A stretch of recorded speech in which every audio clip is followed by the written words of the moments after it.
Good morning, and thank you very much for attending this new edition of the Metropolis of the Future seminar, which we organized by Metropoli Twente Association organizers. We want to especially thank the First Minister Drakeford and the Basque government, the founder member of Bilbao Metropoli 30, for their collaboration in this year's edition. And we'd also like to thank all of the people who represent associated entities who are going to participate in the discussion sessions this morning, and also the international speakers who are going to accompany us today.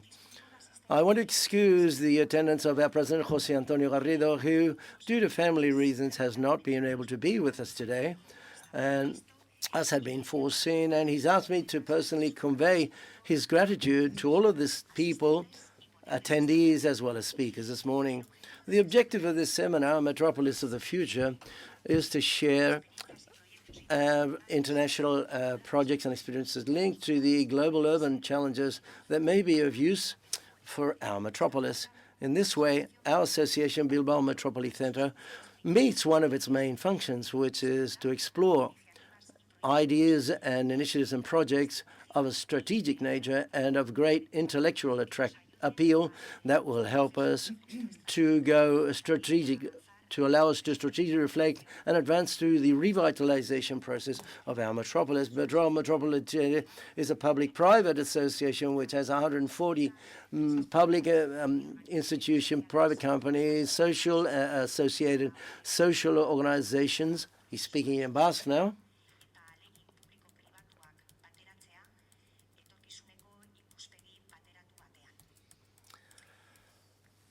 Stay human, be sustainable. And that is the heading or title that we propose for the different discussion sessions this morning. It seems to us that this message summarizes the main challenges to which our cities and our metropolis confront this nowadays. We're at a moment that questions several of the paradigms in which we've based our competitiveness and our prosperity in the last decades. Muhammad Yunus, Nobel Prize winner in 2008, talked about a zero carbon, zero poverty, and zero exclusion world, referring therefore to the main needs of human beings, which are the environment, economics, and social issues. These challenges were already present, and they already threatened one way or another our economies and our societies.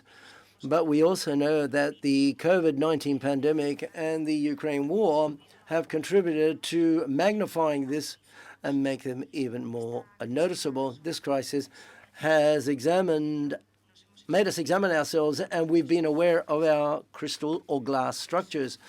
That is why we believe that this crisis can also be a moment in which we should stop and understand and act in order to protect what is really important. And we believe that what really is important in our cities, in our metropolis, is precisely that, to stay human and be sustainable. Why stay human? Why fight for our urban environments to be above and before all human? We need cities in which human dignity is respected in all its dimensions. Our cities have grown and they've evolved, and they continue to do so. We look for them to be efficient and organized, but we should also ask ourselves whether they should be completely human. The Charter of Athens in 1937 consolidated the thought of 𝐏𝐿, who waited in favor of cities that were successful were those that moved rapidly. And as a result of these, we have concentrated slowly but surely in our urban environments, our wealth, resources, activity, and so on. We have designed places which are more functional and efficient in the productive side of things and aesthetical, but we've also, what grows is disconnection, loneliness, inequality, and anonymity, mental illnesses. And that is why when we talk about a human environment, we're talking about a vision which is holistic and integral of human beings within the urban environment in which he or she lives. This goes way beyond human aspects. It has to do with the responsibility of businesses in the environment in which they work. It involves the importance of commerce as a fundamental value in our neighborhood life. It refers also to the need of nature also in our urban lives, and also refers to the right of all people to have a roof over their head. And it also referred to this, to shared responsibility of taking care, overcoming models that feminize this and make it invisible, because without that care, our cities and our metropolis wouldn't be able to lift the shutter every morning, and our productive system would collapse, I believe. The human side, and as regards to the person who's next to us, is what it is, next to me, close to me, and equal to me. And there, the indispensable equality and social inclusion, and also absolute respect to diversity and humanity in our relationships, because proximity is not only a measurement, it is also effective, it is cultural, and it is of an encounter. The second element is to be sustainable. We have forgotten that cities, just like any other human product, have a metabolism. Nature has evolved in such a way that the waste of a system is the food of another. Nature does not squander anything, and our cities and metropolis should come as close as possible to that natural metabolism. Our economic system has to change. It is unsustainable and outdated. We can't treat the planet as a mere resource. The world is not disposable. The world is low cost. Our productive system and our way of life are materially expansive and socially divisive and environmentally hostile and unsustainable. And this means we have to redefine what is prosperity, what is wealth, what is competitiveness, and what for and for who, and how are we going to achieve these. And this goes way beyond the GDP. 𝐏𝐿𝐵 the chair professor of 𝐏𝐨𝐬𝐭𝐢𝐠𝐨, who participated in one of our discussion sessions, talked about there aren't businesses that succeed in environments that fail. And as a conclusion, addressing these challenges means lucid and critical optimism. It involves opportunity and also proactivity. And that's what this seminar is for. And also the work of Bilbao Metropoli Center of looking at the long term and a shared work towards that future. Because when we say today, stay human, be sustainable, what we're proclaiming is human rights and the planet be the backbone or the foundations upon which we make the decisions of the future of our cities and our metropolis. She's speaking in Basque now.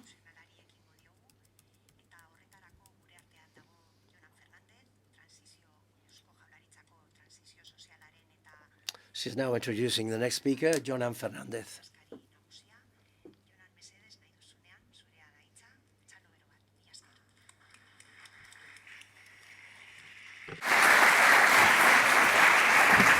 Aurrera.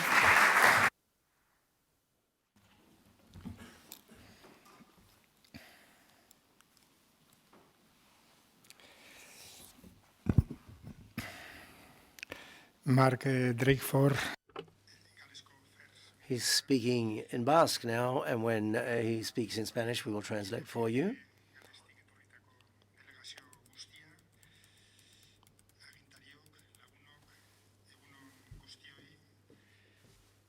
Mila esker, nola ez, zure hitzengatik eta Bilbao Metropoli 30 elkarteari ekitaldi hau antolatzeagatik.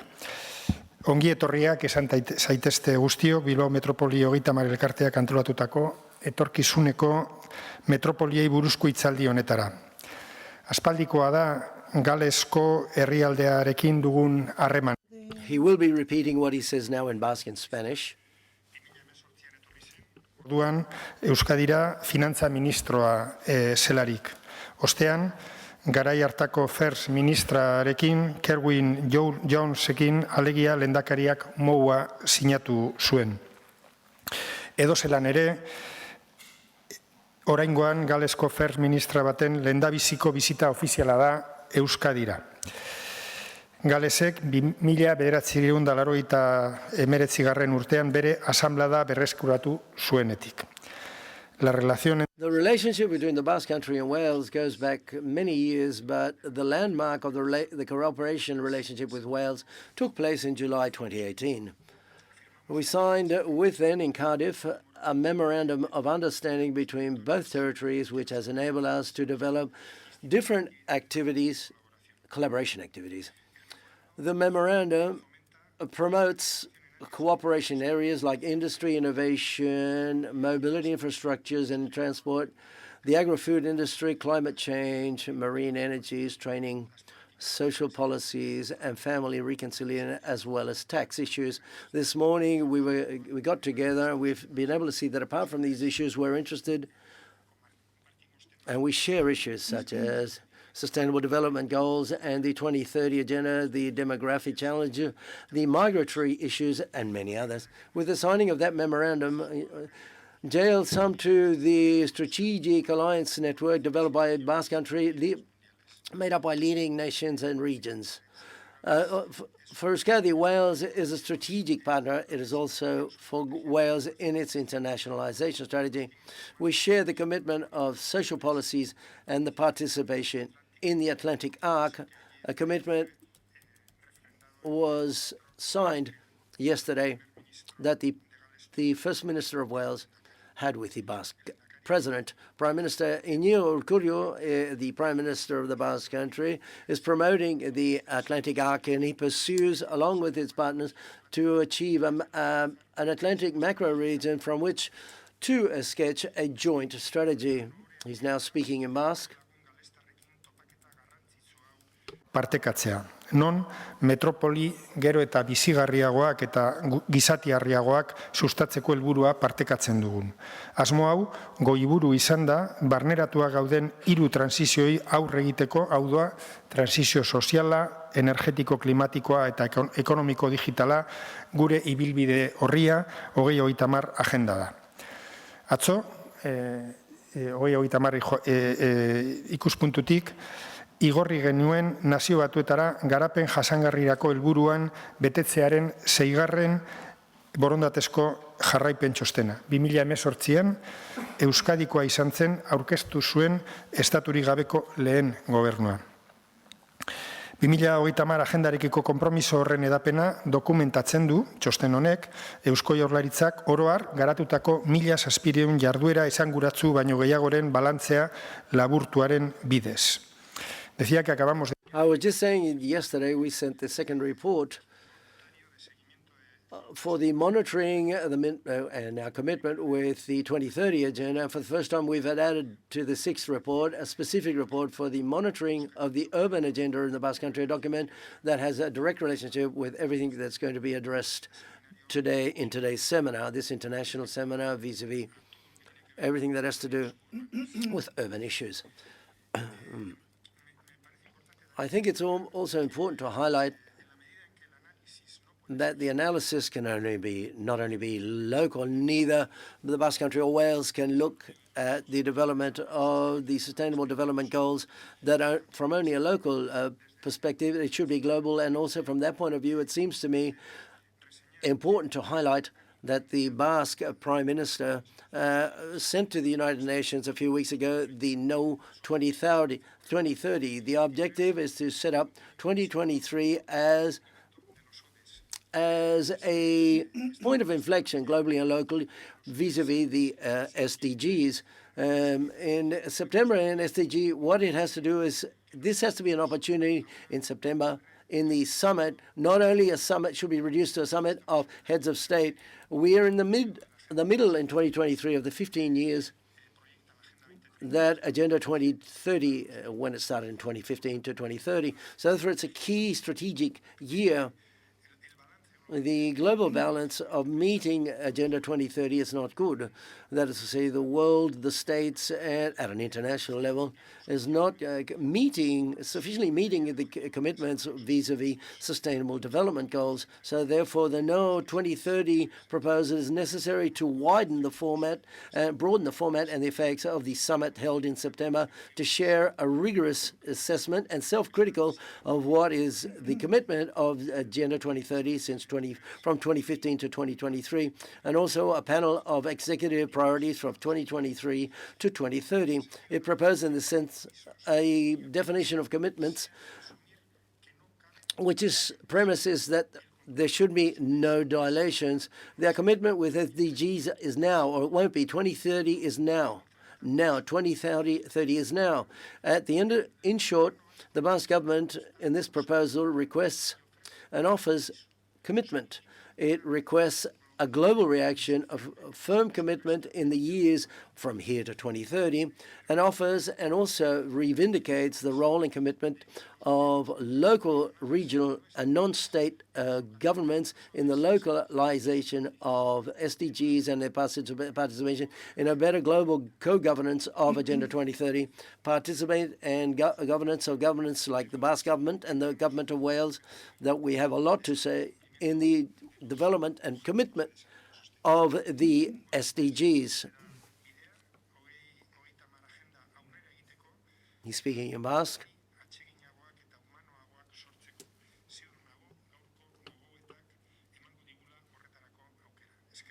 Thank you very much.